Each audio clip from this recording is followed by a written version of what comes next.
हमने पाकिस्तान के आतंकी और सैन्य ठिकानों पर अपनी जवाबी कार्रवाई को अभी सिर्फ स्थगित किया है। मोदी कह रहे हैं कि जी हम टेररिस्ट को खत्म करने के लिए और टेररिज्म को खत्म करने के लिए दोबारा ऐसा कर सकते हैं, हमारे पास ये राइट है। यानी इशारा वो दे रहे हैं कि फिर से हमला करेंगे। मगर पाकिस्तान अपने से 7 गुना बड़े मुल्क के साथ कन्फ्रंटेशन नहीं लेना चाहिए। पाकिस्तान की तरफ से जंगबंदी का कहा गया, पाकिस्तानी डीजीएमओ ने कहा कि जंगबंदी होनी चाहिए। ये अगर हम इस असले की दौड़ में शामिल होंगे तो हम अपने अवाम के लिए नुकसान पहुंचाएंगे। वो माशी तौर पर हमसे 7 गुना बड़े हैं, ये हमें मानना चाहिए। और इसीलिए मैं समझता हूं कि जो आज इंडियन एयरफोर्स ने जो अपना आज स्टेटमेंट दिया है उसमें उन्होंने लिखा है दी ऑन गोइंग ऑपरेशन सिंदूर। उन्होंने कहा पाकिस्तान से अगर बात होगी तो टेरर के ऊपर बात होगी, पाकिस्तान से अगर बात होगी तो पीओके को लेकर, यानी कि आजाद कश्मीर जो हम लोग कहते हैं और आप लोग पीओके कहते हैं, उसके ऊपर होगी। ये कहना था पीएम मोदी का। तो डेफिनेटली पाकिस्तान के साथ टेरर के ऊपर बात होनी चाहिए। मैंने जैसे कि मैंने आपको बताया था कि प्राइम मिनिस्टर मोदी इस वक्त खिताब कर रहे थे तो उन्होंने कहा कि पानी और खून एक साथ नहीं बह सकता, लेकिन उसने अपने मुल्क के लिए जो कुछ करना है, इकोनॉमिक पावर्स या बाकी चीजों को उठाकर देखें वो कहां से कहां ले गया। प्लीज ख्वाजा आसिफ साहब को टीवी से दूर रखें। जितना पॉलिटिकल नुकसान आपका, जो डिप्लोमेटिक नुकसान इस एक शख्स ने किया है इंटरनेशनली, सर जो उन्होंने वहां पे जाके बताई है सारी चीजें। नमस्ते दोस्तों, जय हिंद। हिंदुस्तान स्पेशल में आपका स्वागत है। दोस्तों, जैसा कि दोस्तों आपने क्लिप में देखा, प्राइम मिनिस्टर मोदी की स्पीच की पाकिस्तान में जोरों शोरों से चर्चा हो रही है। प्राइम मिनिस्टर नरेंद्र मोदी ने सोमवार की रात 8 बजे राष्ट्र को संबोधित किया। ऑपरेशन सिंदूर और भारत पाकिस्तान के बीच युद्ध विराम के बाद अपने पहले संबोधन में प्राइम मिनिस्टर ने आतंकवाद पर भारत की जीरो टॉलरेंस नीति पर जोर दिया और साफ शब्दों में कहा, भारत अपने नागरिकों की सुरक्षा के लिए प्रतिबद्ध है। प्राइम मिनिस्टर ने सीजफायर से लेकर आतंकवाद और पाकिस्तान के साथ बातचीत तक हर विषय पर दुनिया को स्पष्ट संदेश दिया। उन्होंने साफ शब्दों में कहा कि हमने पाकिस्तान के आतंकी और सैन्य ठिकानों पर अपनी जवाबी कार्रवाई को सिर्फ स्थगित किया है। पाकिस्तान के हर कदम को हम आने वाले दिनों में इस कसौटी पर मापेंगे। प्राइम मिनिस्टर मोदी ने यह भी स्पष्ट किया कि सर्जिकल स्ट्राइक और एयर स्ट्राइक के बाद अब ऑपरेशन सिंदूर ने आतंक के खिलाफ लड़ाई में न्यू नॉर्मल तय कर दिया है। प्राइम मिनिस्टर मोदी ने कश्मीर को लेकर दुनिया को भी 2 टूक संदेश दे दिया है।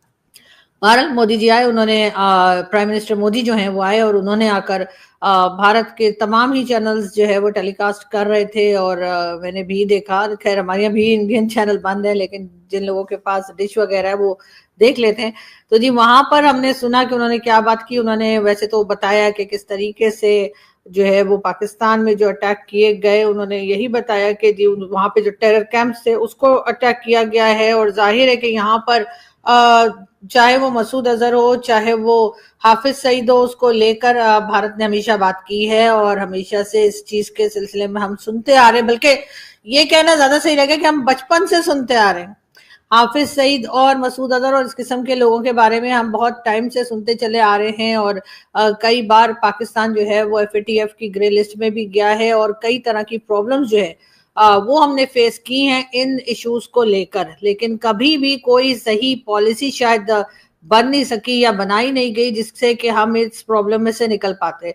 बहरहाल प्राइम मिनिस्टर मोदी का कहना ये था कि जी जब तक ये टेररिज्म नहीं रोकी जाएगी, जब तक इन लोगों को ऊपर कार्रवाई पाकिस्तान नहीं करेगा, जब तक जो है पाकिस्तान के साथ बात नहीं हो सकती। वही बात जो पहले भी हिंदुस्तान कहा करता था कि जी टेरर और टॉक्स जो हैं वो एक साथ नहीं चल सकती हैं। अब ये भी कहा गया है ट्रेड और टेरर भी साथ नहीं चल सकता। उसके साथ साथ पीएम मोदी ने ये भी कहा है कि ब्लड और वाटर यानी कि वो भी एक साथ फ्लो नहीं कर सकता। यानी कि उससे बात यही समझ में आती है कि भारत जो है वो पाकिस्तान के साथ ना तो बात करने को तैयार है, ना तो ट्रेड करने को तैयार है। और जो वाटर ट्रीटी के ऊपर जो इशू बना था कुछ टाइम पहले, जिसमें कहा जा रहा था कि वाटर ट्रीटी को कैंसिल कर दिया गया है या कर दिया जाएगा, और उसके ऊपर पाकिस्तान ने भी काफी शोर मचाया था कि ये इस तरीके से पाकिस्तान का पानी नहीं रोक सकते।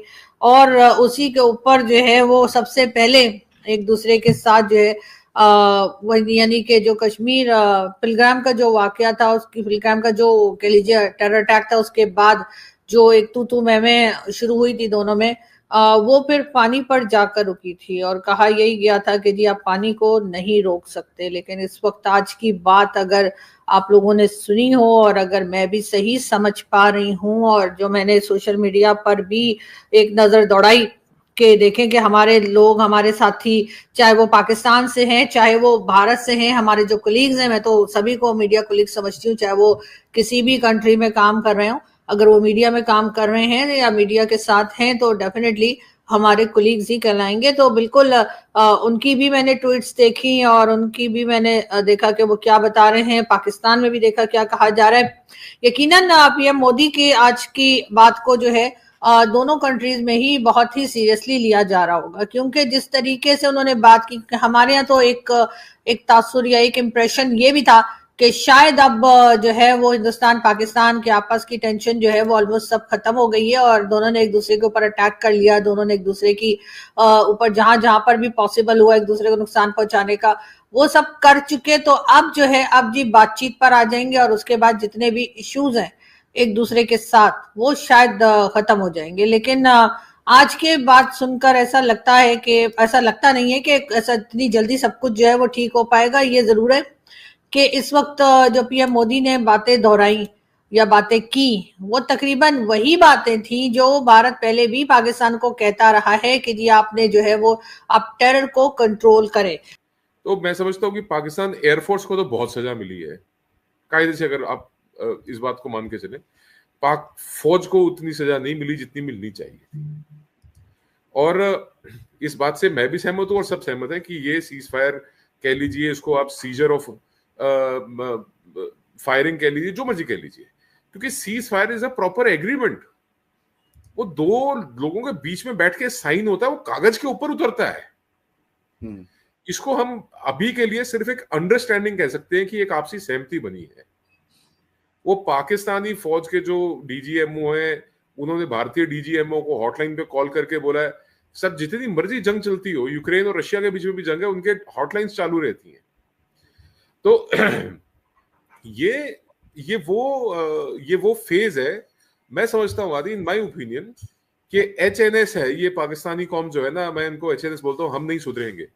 ये सुधर ही नहीं सकती कौम, ठीक। ये पलट के पीठ में वार करने वाले हैं और ये करेंगे भी। और इसीलिए मैं समझता हूं कि जो आज इंडियन एयरफोर्स ने जो अपना आज स्टेटमेंट दिया है उसमें उन्होंने लिखा है दी ऑन गोइंग ऑपरेशन सिंदूर। और ये एक बड़ी खास बात है कि इससे पहले जितने भी कोई ऑपरेशंस का हम पराक्रम विजय हम जो बातें करते हैं वो फौज के थे, आर्मी के थे। हद इंडियन आर्मी और एयरफोर्स के बीच में ज्वाइंट ऑपरेशंस थे। अभी ये जो ऑप सिंदूर है, ऑप सिंदूर के अंदर आपका Indian army, Indian navy, Indian air force और कोस्ट गार्ड, ये सारे इसमें शामिल हैं।